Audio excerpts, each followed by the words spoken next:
पाकिस्तान ने मौसर सिफारतकारी और शानदार मिलिट्री डिप्लोमेसी से अक़वाम आलम में अपने असर रसूख और ताकत का लोहा मनवाया है और पाकिस्तान की ये कामयाबी है और पूरी दुनिया जो है वो इस वक्त पाकिस्तान को सराह रही है और उम्मीद अब यही की जा रही है कि दोनों फरीकैन के दरमियान ये मुआहिदा जो है ये जल्द तय पा जाए और खित्ते में जो कशीदगी है, पूरी दुनिया जो इस कशीदगी की लपेट में आई हुई है वो इससे जान छुड़ा सके और ये जंग का खात्मा मुमकिन हो सके मुकम्मल तौर पर। तो पाकिस्तान जो है वो इस वक्त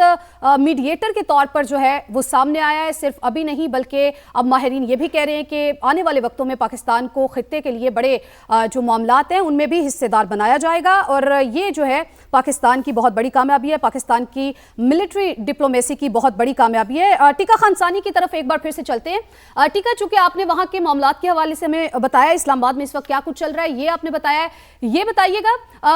जो रूट्स हैं वो कौन कौन से इस वक्त बंद किए गए हैं, मुतबादिल रूट्स कौन कौन से इस वक्त खोले गए हैं क्योंकि आम शहरियों को जो है मुश्किलात का सामना दरपेश ना हो।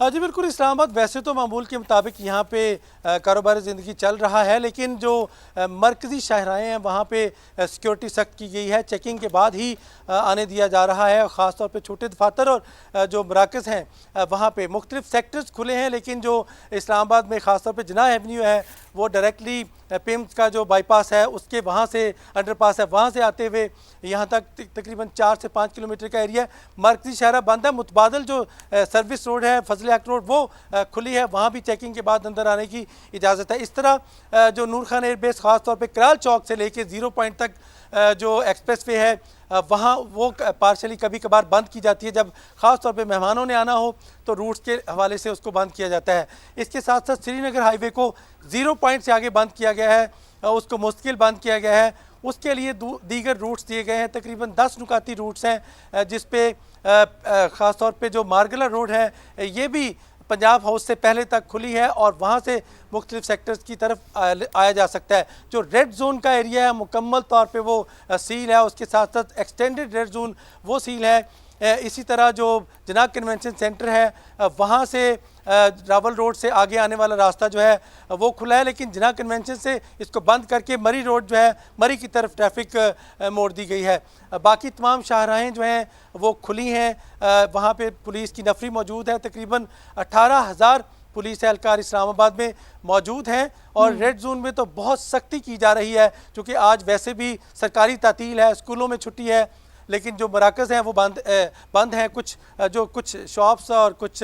स्टोर्स खुले हैं, वहाँ तक आने की इजाज़त है, लेकिन सिक्योरिटी के हवाले से भी बताया और मुतबादिल रूट्स के हवाले से भी बताया। ज़रा ये भी बताइएगा कि जैसे कि हम जानते हैं कि ईरानी वक्त इस्लामाबाद में इस वक्त मौजूद है और जो मुलाकातें हैं वो शेड्यूल की गई हैं और मुलाकातें हो भी रही हैं, अहम मुलाकातें हैं, जैसा कि फील्ड मार्शल सैयद आसिम मुनीर से मुलाकात हुई है। इनके अलावा और कौन सी अहम मुलाकातें हैं जो कि ईरानी वक्त की शेड्यूल की गई हैं? जी बिल्कुल, जो एक तो फील्ड मार्शल सैयद आसिम मुनीर के साथ एक 4 रुकनी जो डेलीगेशन है ईरान का जो यहाँ मौजूद है उनकी मुलाकात हुई। इसमें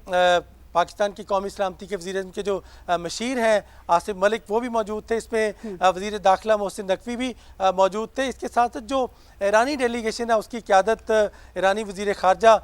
सैयद अब्बास अरागची कर रहे थे और इसके साथ साथ जो उनके डिप्टी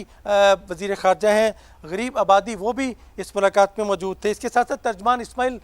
बकाई भी इसमें मौजूद थे और जो ठीक है, टीका साथ मौजूद रहिएगा। आबिद लतीफ़ साहब ने हमें ज्वाइन किया है। आबिद साहब, क्या हम ये कह सकते हैं कि इस्लामाबाद में होने वाली ये सरगर्मियाँ दरअसल एक स्ट्रक्चर्ड मीडिएशन फ्रेमवर्क की बुनियाद रख रही हैं जो कि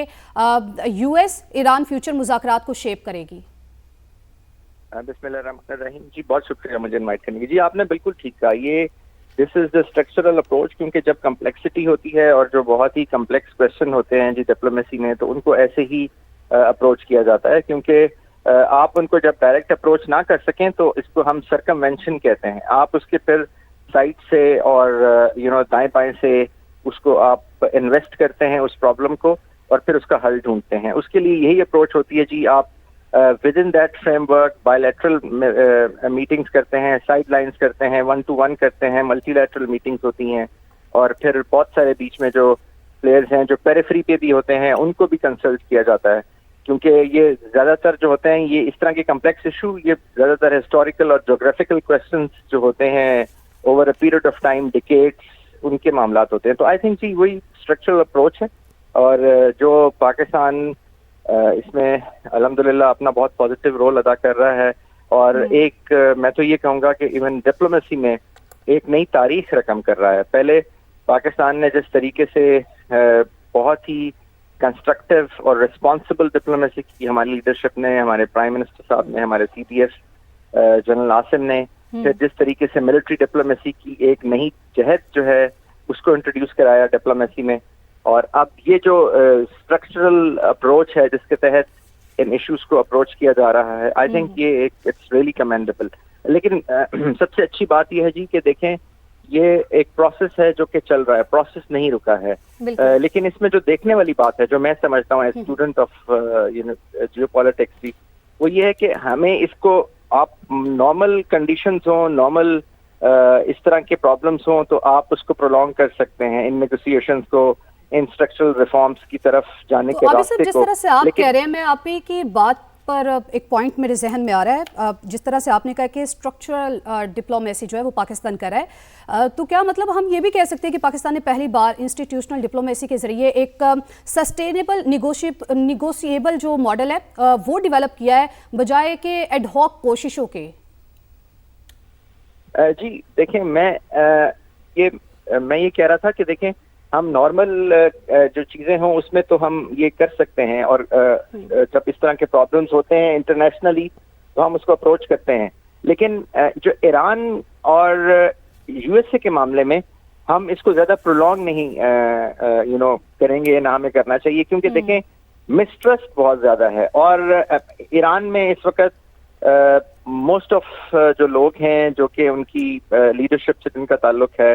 وہ جو ڈپلومیٹک روز ہے اس کی بہت بات کر رہے ہیں, کیونکہ وہ ڈپلومیٹک روز کا مطلب یہ ہوتا ہے کہ ڈپلومیسی کی جو پرولونگ نیگوسیشنز ہیں, ان لوگوں کا خیال یہ ہوتا ہے کہ اس میں الجھا کے تو جو دوسری سائڈ ہے وہ ملٹری پریپریشنز نہ کر رہی ہو. حالانکہ ایسا نہیں ہو رہا, لیکن ہم اس کو بہت پرولونگ بھی نہیں کر سکتے. تو اس لیے جو پاکستان کا اس میں موقف ہے, یا جو پاکستان جس طرح سے فیسیلیٹیٹ کر رہا ہے, وہ اس کا مقصد یہ ہے کہ یہ ان میں آپس میں جو ہے وہ رابطہ بحال رہے, بیچ میں گیپس نہ آئیں, بیچ میں بریک ڈاؤنز مین کہ جو وہ بریکس آ جاتی ہیں وہ بریکس نہ آئیں, اور یہ جو ایک تسلسل سے چلتا رہے تاکہ وہ کسی گول پوسٹ پہ پہنچے اور اپنے پرابلمس جو ہیں ان کا کوئی حل نکلے. تو ڈیفینیٹلی دیکھیں پاکستان انٹرنیشنل ریلیشنز میں بہت سارے سسٹمز ہوتے ہیں جس کو فالو کیا جاتا ہے, جس میں آپ الائنسز بناتے ہیں, آپ آئسولیٹ کرتے ہیں, آپ ملٹی لیٹرلزم بائی لیٹرلزم کو کرتے ہیں, آپ جو ہے اپیسمنٹ کو اڈاپٹ کرتے ہیں, کنٹینمنٹ کی پالیسی کو اڈاپٹ کرتے ہیں. تو پاکستان کی جو اپروچ ہے یہ انٹرنیشنلزم پہ بیس ہے کہ آپ نے جو انٹرنیشنل نارمز ہیں اور جو انٹرنیشنل ویلیوز ہیں ان کو نہ صرف پروموٹ کرنا ہے بلکہ ان کا خیال رکھتے ہوئے معاملات کو حل کرنا ہے. اور آپ کو یاد ہوگا کہ ہم نے ان تمام چیزوں کا خیال رکھتے ہوئے, اور پاکستان کی پیک ڈپلومیسی بھی جاری ہے اور پاکستان کی اس ڈپلومیسی کی دنیا بھی معترف ہے. آپ دونوں نے ہمیں اپنا وقت دیا, بہت شکریہ آپ کا.